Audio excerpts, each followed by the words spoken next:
Practice isotopes.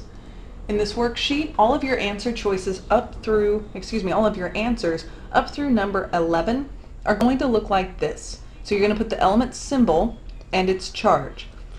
So you're going to read the information and determine what the element is and what charge it has. Now some of them are already going to tell you the charge, like this one tells you it has a +2 charge, so you know the number up here will be +2. 12 protons means I need to look at the periodic table and find atomic number 12, because the protons is always the same as the atomic number. So I go to my periodic table, I find atomic number 12 because it has 12 protons and it's magnesium, Mg. So for my answer, the first part I'm going to write is Mg for magnesium.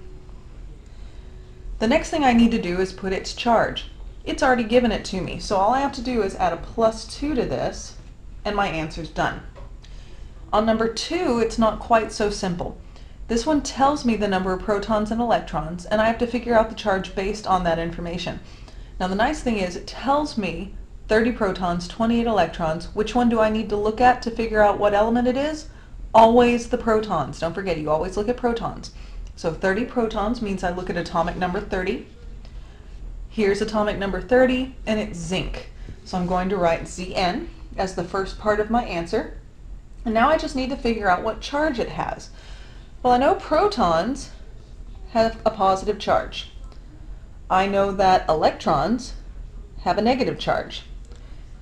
Based on that, I can figure out what the overall charge is by looking at the difference between my protons and my electrons. Now I have 30 protons and 28 electrons. Whichever one I have more of tells me if I have a positive charge or a negative charge. In this case I have more protons, so I have a positive charge. If I had had more electrons than protons, my charge would be negative. To figure out what the number for the charge is, just subtract the two.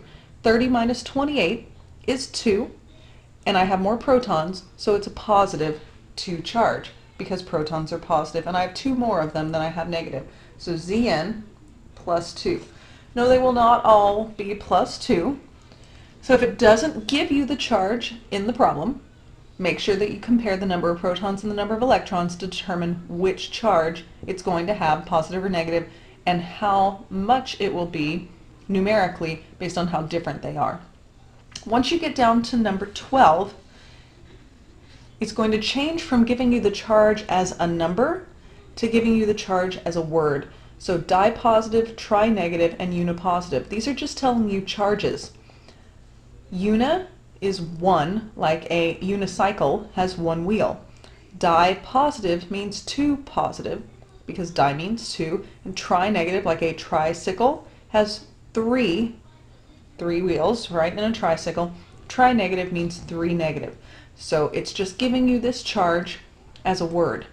Now instead of asking you for the symbol and the charge, it's asking you how many electrons it has. It gives you the atomic number here, so you know the number of protons. You have to figure out the number of electrons based on its charge, so you're kind of going backward from what you did up here. Again, if you have a positive charge, remember that you're going to have more protons. If you have a negative charge, you'll have more electrons, and that's going to help you figure those out. Then we're going to look down here. Again, these all have the di-negative, tri-positive, etc. When we get down to 18 and 19, it gives us information about the element, and we're going to answer questions about it. What element are we talking about? So just write the name of the element. This one asks what element it is, how many neutrons, and how many electrons. Remember, the neutrons has to do with the atomic mass, so you'll have to look at that on your periodic table. And number of electrons is like you were doing these up here. If you have any questions about how to do these, please feel free to ask.